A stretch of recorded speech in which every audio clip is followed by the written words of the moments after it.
Hello students, আজি আমাৰ exercise 7.2 বাকি থকা কোৱেশ্চনবোৰ সলভ কৰিম। কোৱেশ্চন নম্বৰ 6 লৈকে কৰা হৈছিলে। কোৱেশ্চন নম্বৰ 7 টোত কি দিছে আমি চাও। Find the coordinates of a point A where AB is the diameter of a circle whose center is 2, -3 and B is 1, 4. কি দিয়া আছে?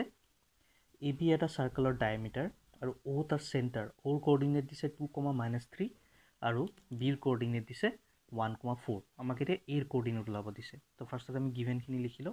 Let O 2, -3 be the center of a circle with diameter AB, where coordinates of B are 1, 4. Since O is the center, therefore O is the midpoint of AB. এটো আমি সবে জানো যে এটো যদি diameter হয় আৰু O টো যদি center হয় তেনেহলে O সদায় AB ৰ midpoint হ'ব। ঠিক আছে? তাৰপিছত let the coordinates of AB x, y. ঠিক আছে, এতিয়া A coordinates মই কি লৈছো x, y লৈছো, B coordinates 1, 4 আৰু O coordinates আমাক দিয়া আছে 2, -3। যেহেতু O টো AB ৰ center হয় তেনেহলে O midpoint of AB। তো midpoint formula মতে O coordinates কি হ'ব লাগে x1 plus x2 by 2 y1 plus y2 by 2, but O already coordinates দিয়া আছে। তো আমি কি লিখিব পাৰিম according to question এতিয়া A ৰ x1 হৈছে x, B ৰ x2 হৈছে 1। তো x plus 1 by 2, A ৰ next coordinate to হৈছে y আৰু B ৰ হৈছে 4, y plus 4 by 2, x plus 1 by 2, y plus 4 by 2 equal to কি হ'ব এই coordinate to কাৰ লগত equal হ'ব O ৰ coordinate ৰ লগত, কাৰণ আমি midpoint formula use কৰি পেলাই O ৰ coordinate ওলাইছো 2, -3। তে first to first ৰ লগত equal, second to second ৰ লগত, therefore x plus 1 by 2 equal to 2। ইয়াৰ পৰা 2 to divide হৈ আছে, right side গলে multiply, তো x plus 1 equal to 4, তো x equal to 4 minus 1, 3। Same তেনেকৈ y plus 4 by 2 equal to -3। এটো cross multiply কৰিলে 2 into -3, -6। y plus 4 equal to -6, it implies y equal to -6 minus 4, which is equal to -10। Therefore, coordinate of A are 3, -10। ঠিক আছে? The next question to solve, question number 8. If A and B are -2, -2 and 2, -4 respectively, find the coordinates of P such that AP equal to 3/7 AB and P lies on the line segment AB. এনেকুৱা এটা line দিয়া আছে AB আৰু P পইণ্টটো ইয়াতে আছে। কি দিছে? The coordinates of A and B are -2, -2 and 2, -4 respectively. Also, AP equal to 3/7 AB. AP টো AB ৰ কিমান পাৰ্ট? 3/7 পাৰ্ট। তো আমি PB টো ওলাই লওঁ, কাৰণ আমাক ৰেচিঅ'টো লাগিব তো P এ AB কিমানত ডিভাইড কৰিছে। তো আমাক AP দিয়া আছে, ইয়াৰ লগত আমি PB টো ওলাই লওঁ। তো PB from the diagram PB মানে কি? AB minus AP। তো AB টো AB এ ৰাখিলো, AP ৰ জাগাত কি লিখিব পাৰি 3/7 AB। তো ইহঁত দুটাৰ LCM কিমান হ'ব 7। তো 7 into AB 7AB minus 3 into AB 3AB। তো 7AB minus 3AB 4AB by 7। তো APও পালো, PBও পালো। এতিয়া আমি P যদি AB ক ডিভাইড কৰে কি পাৰ্টত ডিভাইড কৰিব? AP আৰু PB। তো সেই ৰেচিঅ'টো ওলাম। Therefore, AP by PB equal to AP ৰ ভ্যালু কিমান আছিল 3/7 AB আৰু PB ৰ ভ্যালু আছে 4/7 AB। AB কাটা যাব, 7 7 কাটা যাব, 3/4। তাৰমানে P পইণ্টটো AB কিমান ৰেচিঅ'ত কাটিছে 3:4। ঠিক আছে? এটা A ৰ কোঅৰ্ডিনেটস দিয়া আছে, B ৰ কোঅৰ্ডিনেটস দিয়া আছে, m:n পাই গৈছা তুমি। তেনেহলে P ৰ কোঅৰ্ডিনেটস আৰামত ওলাব পাৰি ফৰ্মুলাটো ইউজ কৰি পেলাই, section formula. Therefore, P divides AB in the ratio 3:4. Therefore, coordinates of P are mx2, ইয়াতে m আছে 3, x2 আছে 2, plus nx1, n আছে 4, x1 আছে -2 by m plus n। Same তেনেকৈ কমা my2 plus ny1 by m plus n। এটা হ'ব 3 to the 6, 4 into -2 -8 by 7, 3 into -4 -12 -8 by 7, 6 minus 8 -2 by 7 -12 minus 8 -20 by 7। তো coordinates of P আমি পাই গৈছো। Next, question number 9. Find the coordinates of the points which divide the line segment joining A -2, 2 and B 2, 8 into 4 equal parts. এটা line segment A আৰু B join কৰি বনাইছে, তাক 4টা equal partত divide কৰিছে।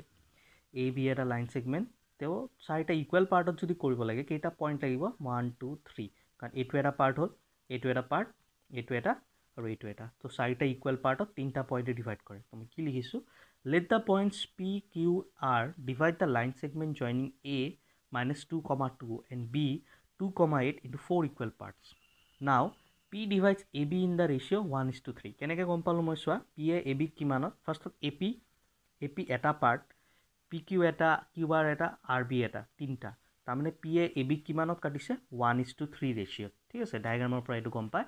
Therefore coordinates of PR formula মতে mx2, m হ'ল 1 আৰু n হৈছে 3, mx2 1 into 2 এইটো x2 plus 3 into -2 এইটো x1 by 1 plus 3 m plus n, comma my2 1 into 8 plus 3 into y1 y1 or value 2 by 1 plus 3 এইটো হ'ব 1 into 2 2 3 into -2 -6 2 minus 6 by 4 8 plus 6 by 4 তো এইটো calculate কৰিলে আমি পাম -4 by 4, 14 by 4 তাৰ মানে -1, 7 by 2 তো আমি p ৰ কোঅৰ্ডিনেট পাই গলো। নেক্সট মই যদি q টো চাও, q এ কিমানত ডিভাইড কৰিছে, এই গোটেইখিনিক তুমি এটা পাৰ্ট বুলি ভাবা, এই দুটাক এটা আৰু এই দুটাক এটা।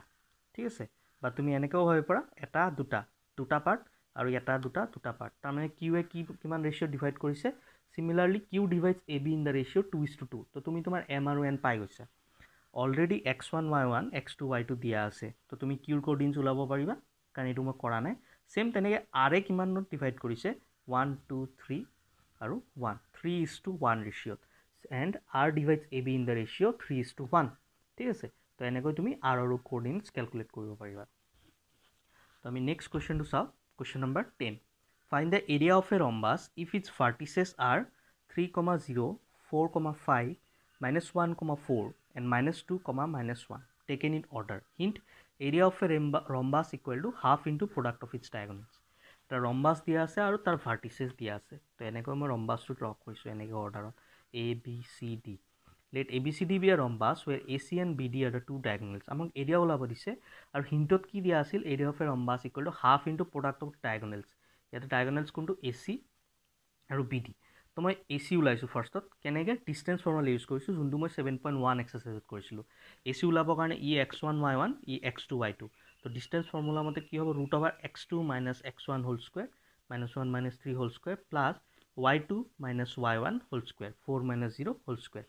তো এইটো ক্যালকুলেট কৰিছোঁ, -4 হোল স্কুৱেৰ প্লাছ 4 স্কুৱেৰ √16 + 16 √32। তাক মই এনেকৈ লিখিব পাৰোঁ √16 × 2, 16টো বাহিৰত আহিলে 4√2। সেম তেনেকৈ BD ক্যালকুলেট কৰিম। BDত এইটো x1 এইটো y1 এইটো x2 এইটো y2। তো ডিষ্টেঞ্চ ক্যালকুলেট কৰিব √x2 - x1 -2 - 4 whole square -2 - 4 whole square plus y2 - y1 -1 - 5 whole square. ঠিক আছে, তো এইটো ক্যালকুলেট কৰিলে -6 স্কুৱেৰ প্লাছ -6 স্কুৱেৰ 36 + 36 72। তো 72 কেনেকৈ লিখিব পাৰি, √36 × 2, 36টো বাহিৰত আহিলে 6√2। Therefore area of rhombus ABCD equal to half into product of the diagonals AC into BD। সিহঁতৰ ভেলু পুট কৰিছোঁ, হাফ ইনটু 4√2 × 6√2, 4 6 = 24, √2 × √2 2 হয়, তলৰ 2 থাকিল, 2 কেঞ্চেল যাব, 24 স্কুৱেৰ ইউনিটছ। তো এইটো এক্সাৰচাইজ ইয়াতে শেষ। আমাৰ নেক্সট টপিক হৈছে area of A triangle in coordinate geometry. তো ছাপ'জ তোমাৰ কোঅৰ্ডিনেট জিঅ'মেট্ৰি তোমাৰ এনেকুৱা এটা ট্ৰাইংগল আছে য'ত এৰ কোঅৰ্ডিনেটছ x1, y1, বিৰ কোঅৰ্ডিনেট x2, y2 আৰু চিৰ কোঅৰ্ডিনেট x3, y3। এতিয়া ইয়াৰ এৰিয়া কেনেকৈ ওলাব লাগে, ইয়াৰ এৰিয়া প্ৰুফটো নালাগে, আমি খালি ফৰ্মুলাটো মুখস্থ কৰিলে হ'ল যে ইয়াৰ এৰিয়া কেনেকৈ ওলাব পাৰি। Area of triangle ABC equal to, সদায় এইটো ফৰ্মুলা ইউজ হ'ব, half into x1 y2 - y3 plus x2 into y3 - y1 plus x3 into y1 - y2। এই ফৰ্মুলাটো ইউজ কৰি সদায় আমি এৰিয়া অফ এ ট্ৰাইংগল ওলাব পাৰিম, য'ত x1 y1 তাৰপিছত x2 y2 x3 y3 এইবোৰ কি হয়, ভাৰ্টিচেছ অফ দ্য ট্ৰাইংগল। এই ফৰ্মুলাটো চব মনত ৰখা বহুত ইজি। এইটো যদি x1 লওঁ, নেক্সটটো 2 3 1 2 3 এনেকৈ লৈছোঁ। নেক্সট এইটো 2 ল'লে 2 3 1 1 2 3 2 3 1, চেম তেনেকৈ 3 1 2 এনেকৈ খালি আমি পেয়াৰ বনাইছোঁ। তো তোমালোকে এনেকৈ পেয়াৰ বনাই মনত ৰাখিব পাৰা। ঠিক আছে, এতিয়া আমাৰ নেক্সট এক্সাৰচাইজটো হৈছে 7.3, য'ত আমি এই মেথছ ফৰ্মুলাটোৰ ওপৰত চব মেথছ কৰিম। ঠিক আছে, আজিৰ ভিডিঅ'ত এইখিনিয়ে থাকক, বাকীখিনি মই নেক্সট ভিডিঅ'ত আপলোড কৰিম।